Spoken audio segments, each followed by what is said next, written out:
hapon, Pilipinas at buong mundo. Naitay Kapuso, pahiram po ng 20 minutes ang inyong hapon. Ako po si Boy and welcome to Fast Talk with Boy Abunda.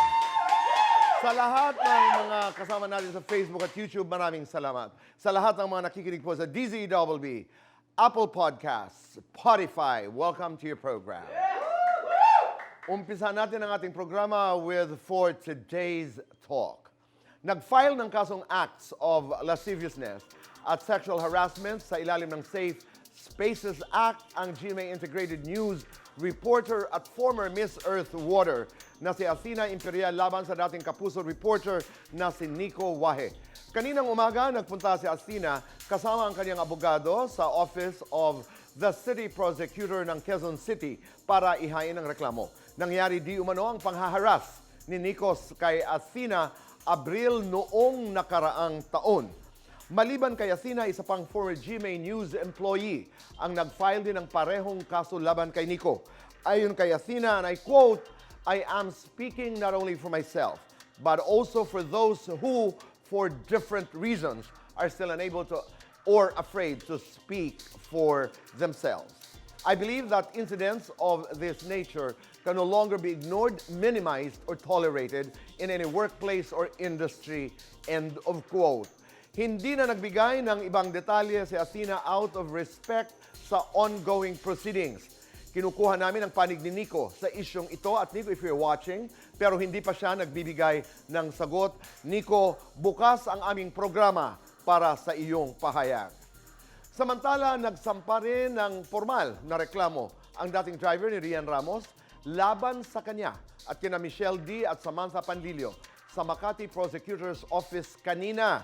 Kasong slight illegal detention, unlawful arrest, and physical injuries ang sinampa ng dating driver na kilala bilang alias Totoy. Kaugnay pa rin ito sa naunang reklamo ni alias Totoy sa National Bureau of Investigation where he alleged na binubugbog at ikinulong di umano siya ng 3 sa isang condo unit sa Makati sa loob ng 3 araw noong Enero. Mariinang pinabulaanan, let me say that again, mariinang pinabulaanan ni Rian, Michelle at Samantha ang mga aligasyong ito. At nagsabi na rin silang nakahanda silang makipagtulungan sa investigasyon ng mga otoridad. Tinawag naman ng abogado ni Michelle D. na si Attorney Maggie Abraham Garduque na suspicious ang timing ng pagfa-file ni alias Totoy ng kaso ngayong araw. Sa kanyang pinadalang pahayag sa aming programa, sabi niya nakaduda-duda ang timing dahil noong nakaraang May 4 ay naglabas ng resolution ang Makati City Prosecutor's Office charging alias Totoy with the crime of theft at naakyat na ang kaso sa korte kahapon. Matatandaan natin na sinampahan ni Michelle ng reklamong theft si alias Totoy kaugnay ng pagnanakaw di umano nito mula sa kanya ng mga sensitibong litrato na nakasilid sa isang ampaw.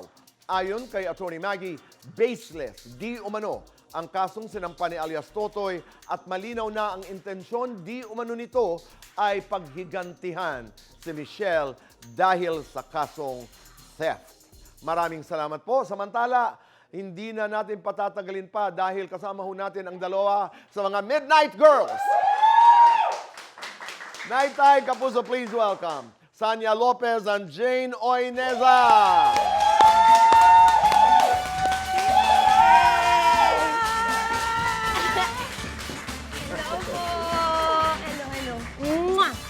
Magandang hapon. Welcome to the program. Maraming salamat. It's good to be here. I'm so excited. Ang pasok talaga natin, sasayawan pagkatapos ng mga balita na may kinalaman sa demandahan at korte.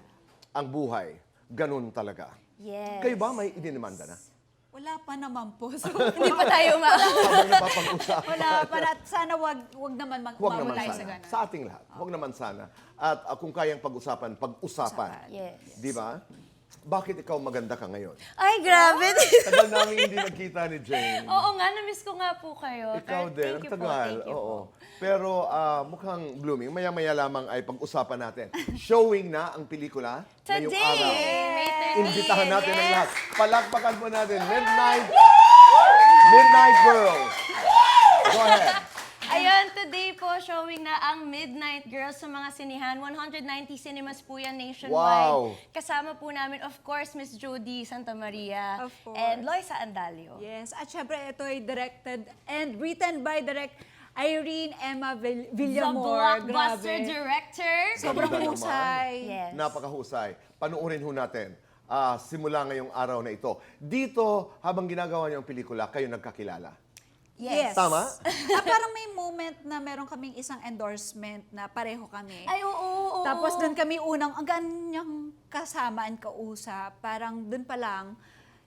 Pero parang isang beses lang yun. Pero parang feeling ko, ang gaan na lang feeling ko sa kanya. Feeling Yes, ko. parang, Oo. na para bang close na Yes, close, na oo. parang tagal na natin nagchichikahan. Doon sa endorsement. Everything, talagang So it was nag-align. easier for you nung nagkita kayo while doing this film. Yes. Ang ganda naman. Pero ano ang first impression aside from magaan? Yung parang, ang ganda pala niya. Ay, ang ganda pala ng mata niya. May mga ganon.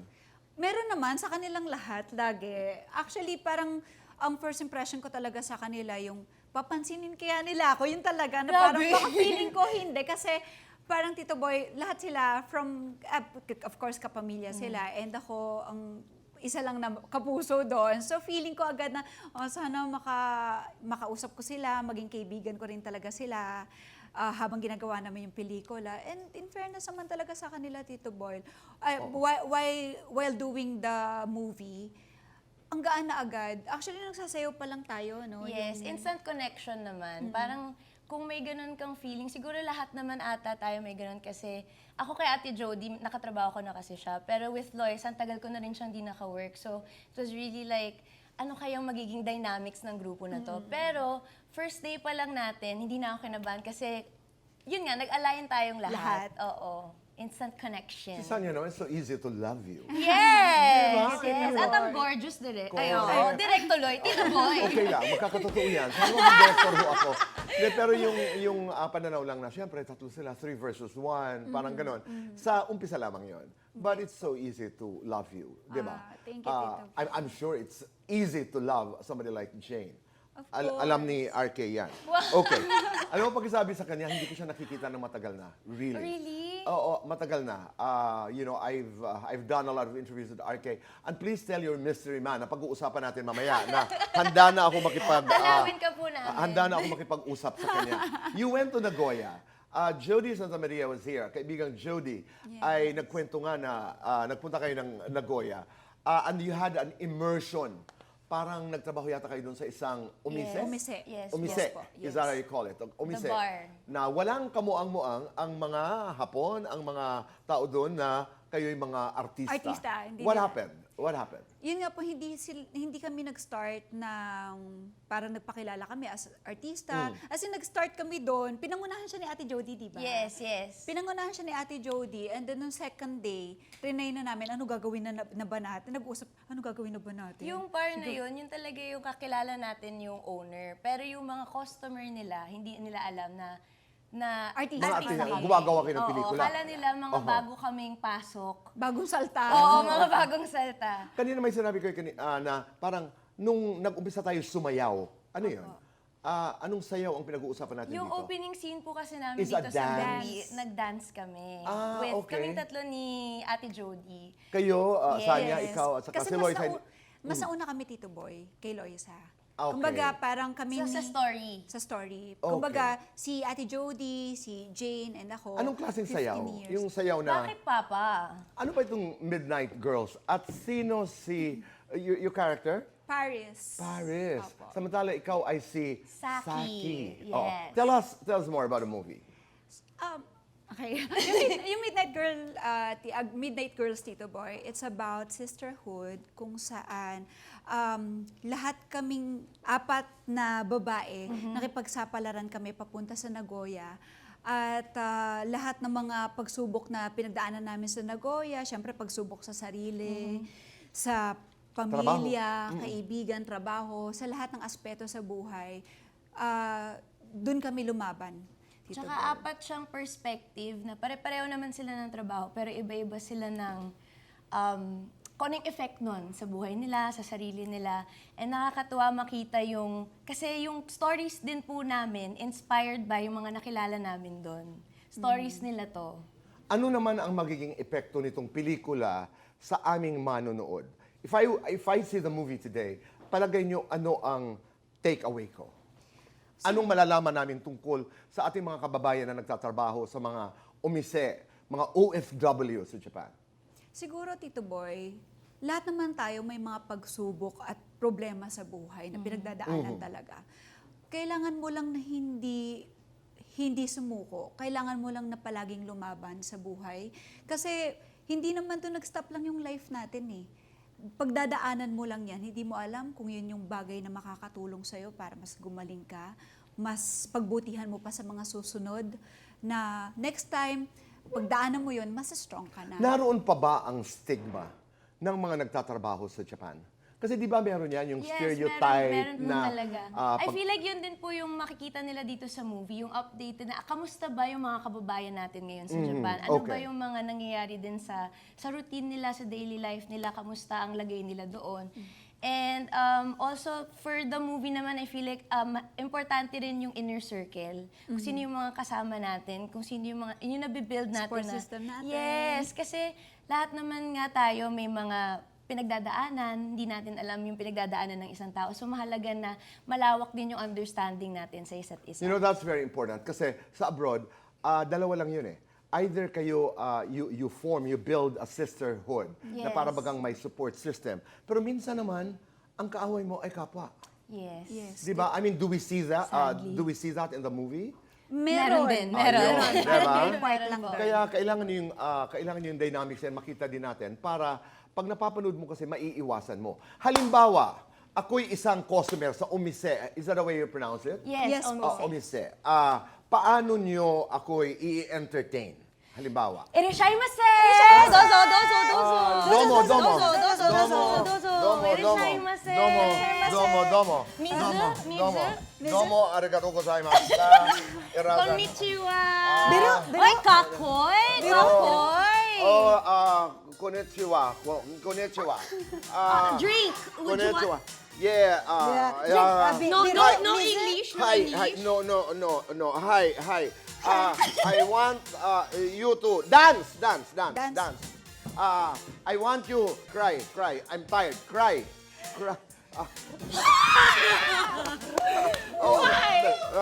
I want you laugh. Okay. Di ba ganun ang konsepto? Yes. I mean, they ask you to do things and you have to do them. Yes. And it's okay. really din parang sa company din po, gusto po talaga nila din na may kausap, may kabatuhan. And also, ang importante, you pupunasan mo yung baso, or minsan magsisindi ka ng ano nila, or sasamahan Parang mo mga sila. geisha, no? Nung panahon na yun. Tito Boy, meron sila The pala, art na of- pag di ba tayo nag-cheers, parang pantay-pantay lang, okay lang kahit saan mapunta yes, sila. yes. Kapag kami, ang mag-cheers, bilang entertainer kami, kailangan mas mababa kami sa kanila. So kung Yung mag-cheers baso. ka, eto kami, eto sila. Wow. Even the bowing, actually. Yes. You know, di ba? May Yes, mas may- mababa, may mas matagal. Let's do fast talk. Yay! Let's go. Okay. So fast then. Okay. Yes. RK o okay? Arcade. Love, career. Pareho! Acting, loving. Acting. Loyal pero seloso, sweet pero babaero. Loyal pero seloso. Emotionally available, financially stable. Pwede bang buo? Head over heart, heart over head. Head over heart. Madalas yung ginagawa ni RK. Maglabing-labing. Madalas yung pinag-aawayan ni RK. I think, communication na lang, sige. Pinakapogi si RK tuwing. Tuwing umaga, gabi, hapon, anytime. Pinakamaganda ka tuwing. Anytime. Mas mahirap pigilan. Gumastos, magselos. Magselos. Mas masarap, yakap o halik. Both! Guilty or not guilty? In-stalk ng isang fan. Ako ang in-stock Yes. ng isang fan. Sige po, guilty po. Guilty or not guilty? May nakaaway na artista. Ay, wala po. Guilty or not guilty? Nagselo sa isang actress. Wala po. Hindi, kailangan work natin to eh. Professional. Guilty or not guilty? Pinipressure ng magpakasal. Ay, medyo. Lights on or lights off? Lights off. Happiness or chocolates?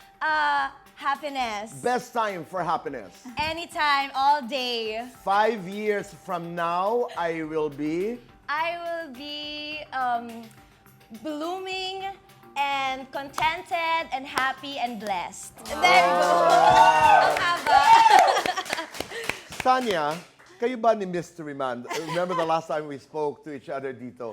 Ay, gaano na kaseryoso ang inyong pinag-uusapan? Umaabot na ba doon sa pagpapakasal, halimbawa?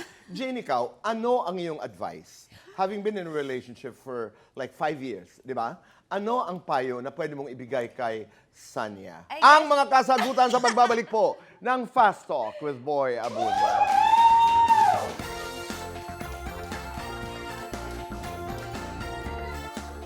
Nakakalimutan. Kami nagbabalik po dito sa Fast Talk with Boy Abunda. Kasama po natin, Sanya Jane.